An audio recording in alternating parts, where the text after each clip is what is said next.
Seconde vague, future et focus sur les restaurants. Bienvenue dans cette vidéo. Reste jusqu'à la fin, il y a une révélation choc. Aujourd'hui, je veux t'aider concrètement sur deux choses. Un, à comprendre le phénomène de la seconde vague, toujours de façon synthétique. Et deux, à envisager le restaurant différemment pour observer comment on peut transformer cette crise en chance. Donc on a tous hâte, j'imagine, si tu es sur cette chaîne, de voir les médias mainstream tomber, faute de financement, tant qu'ils nous fatiguent avec leur narratif mensonger. Tu vois, en ce moment, ils nous entretiennent et essayent de garder en réserve, comme ça, cette idée de seconde vague, pour que certains gouvernements, alors pas tous, mais certains gouvernements corrompus, puissent éventuellement reconfiner par zone en cas de contestation sociale trop forte. Tu vois, c'est bien utile. Et surtout, pour faire patienter tout le monde jusqu'à quand? Pour faire patienter les populations dans la peur jusqu'au vaccin. C'est tellement gros que tout le monde le voit.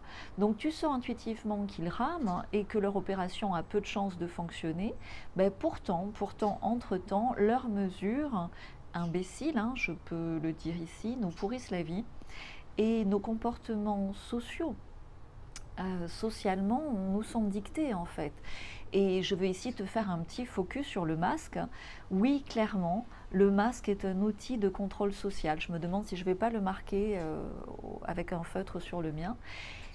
Comme tout le monde, tu finis par porter le masque sur le menton. Donc on a l'air bien stupide avec notre masque sur le menton.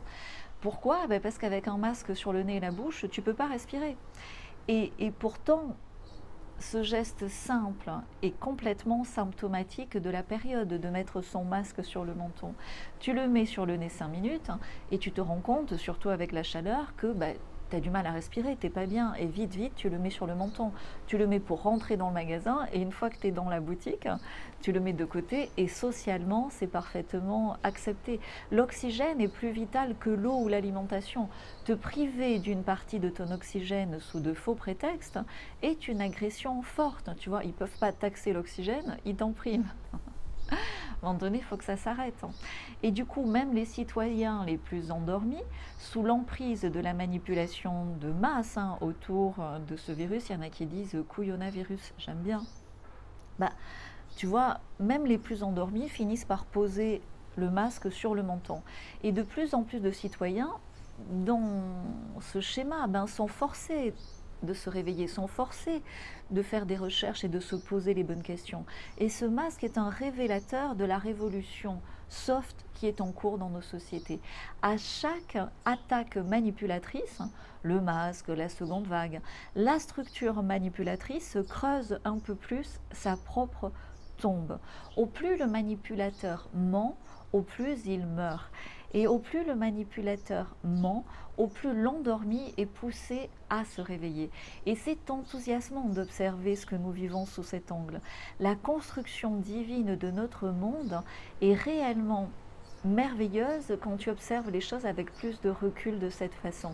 Et au moment ce matin où je préparais ce texte, cette vidéo, il y a eu un double arc-en-ciel qu'on va t'incruster ici. J'ai pris une photo et pour moi c'était un joli signe.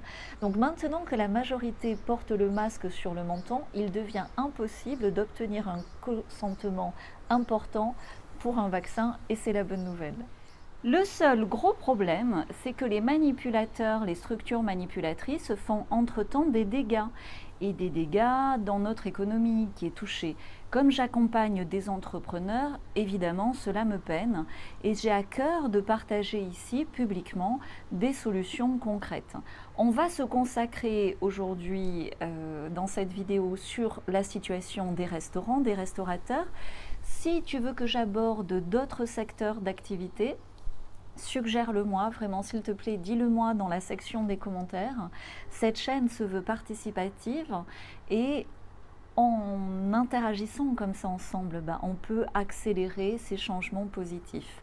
Donc, je ne me suis pas présentée avant de manger mes cheveux avec le vent.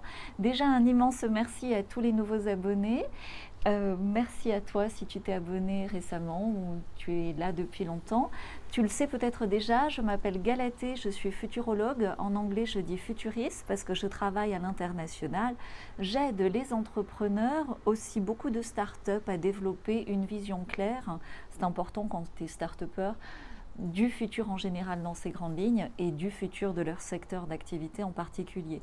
Tu sais, dans ma toute première vidéo sur le virus au mois de mars, déjà, je disais que les banques chercheraient à en profiter, à profiter de la situation avec cette crise sanitaire pour éliminer le cash.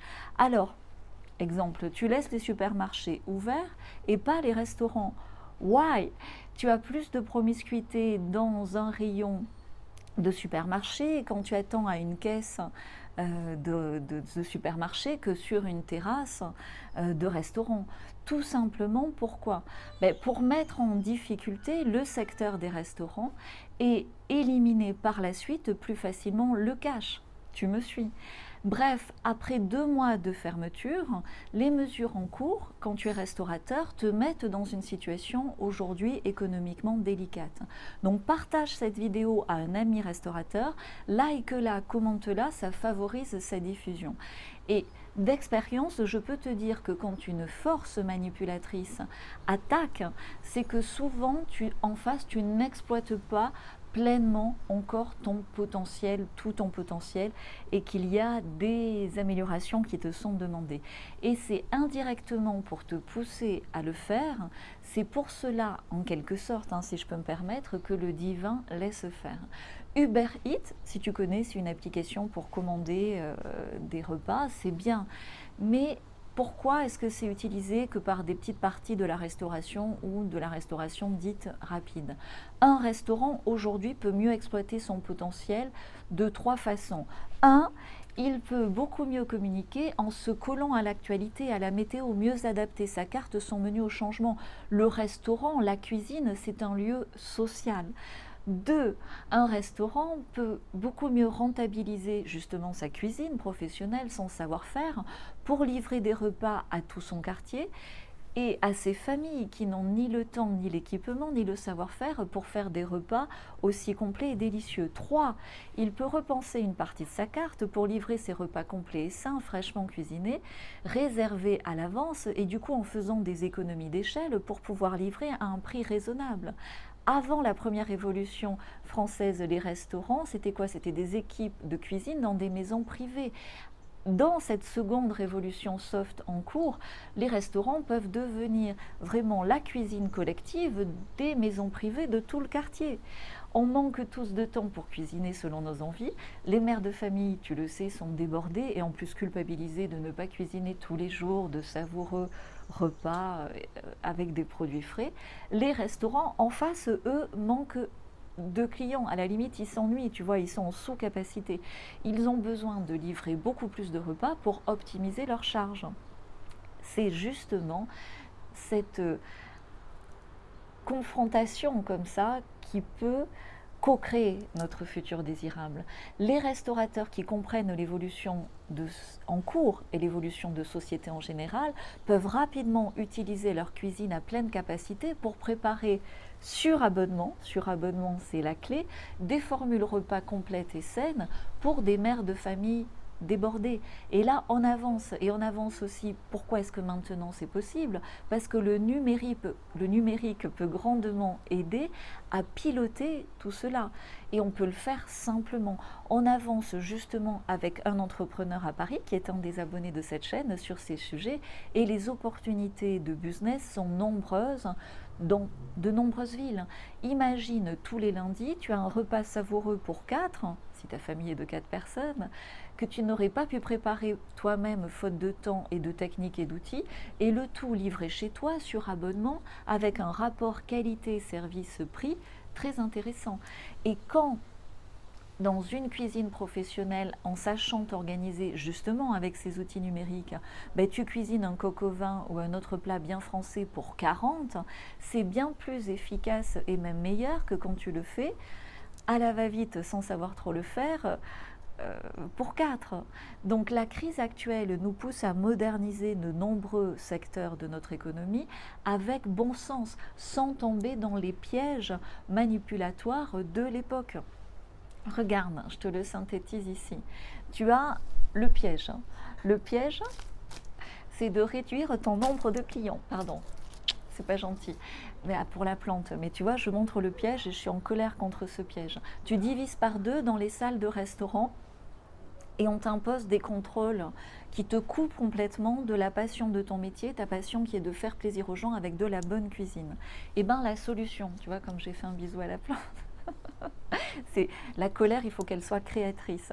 Mais c'est de faire un plat extra et raffiné, un plat peut-être qui te passionne, mais qui est complexe pour un novice à la maison. Et tu le fais tous les lundis sur abonnement, livré au départ à tes clients habituels, puis à tout le quartier. Avec des outils numériques, c'est possible. Et tu peux même garder 1% pour les SDF de ton quartier. 3. Imagine tous les lundis et tous les jeudis ce repas savoureux frais complet livré chez toi, pied sous la table. Elle n'est pas belle la vie? Tu vois, ce que le surgelé à une époque nous a promis mensongèrement, aujourd'hui les restaurants peuvent le mettre en place simplement, rapidement, dans la nouvelle économie et à l'occasion de cette crise. J'ai réfléchi comment le mettre en place. En 3 rendez-vous avec les outils numériques que je maîtrise, je peux aider un restaurateur à mettre en place ce système simplement. Je le fais tous les jours, j'utilise ces systèmes numériques dans le monde du vin et je peux concrètement aider ce restaurateur et après je peux faire boule de neige. Comment?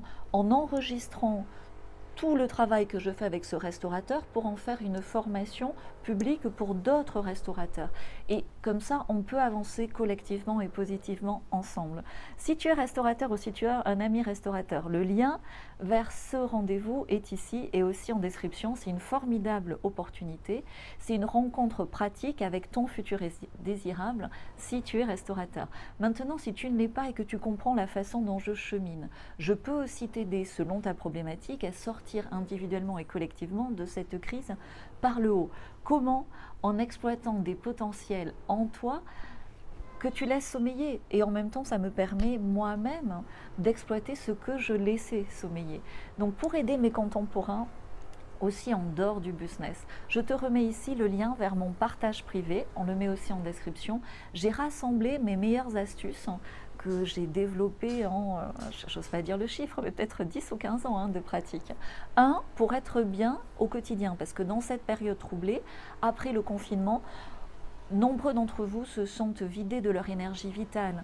Et dans cette première partie, je te montre comment, avec des choses très simples, mieux dormir, mieux manger, mieux travailler, mieux vivre ton présent. Pourquoi? Parce que quand tu es bien dans le présent, tu vois clairement le futur et donc dans le présent, tu peux poser les bonnes actions pour agir efficacement dans la construction de ton futur désirable. Et donc dans la deuxième partie de ce partage privé, se réinventer, tout est aussi en description, je te partage des outils simples pour que toi aussi tu sois futuriste, futurologue. Tout le monde aujourd'hui dans cette évolution de notre planète, de la société, développe des capacités et des super pouvoirs incroyables. Je ne suis pas la seule à anticiper le futur. Toi-même, si tu es abonné à cette chaîne, c'est que ce sujet t'intéresse, ces sujets t'intéressent. Et tu peux accélérer avec ces outils ta connaissance du futur, de ton futur, du coup le matérialiser plus simplement grâce à ce partage privé. Bref, tout est là quand c'est le bon moment pour toi, aussi en description. On transforme par exemple dans mon partage privé ta main en GPS et au présent, c'est super pratique. Tout est ici, se réinventer, aussi en description. Et reste jusqu'à la fin, reste jusqu'à après le jingle, parce que je t'ai préparé une révélation choc sur l'évolution des compagnies aériennes. Ici, on co-crée quoi? Un futur désirable. Like, partage cette vidéo, envoie le lien à un ami restaurateur, un ami entrepreneur aussi. Si tu as un projet d'entreprise, garde bien cette possibilité d'action aussi avec moi pour accélérer la matérialisation de ton projet. Et on se retrouve après le jingle pour cette révélation choc. Ciao!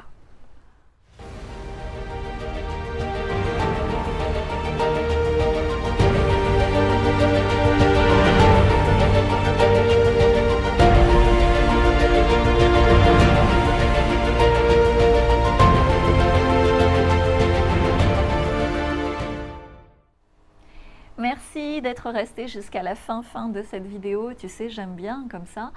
Parce que si tu restes jusqu'à la fin, c'est que vraiment le sujet t'intéresse et je peux aller beaucoup plus loin.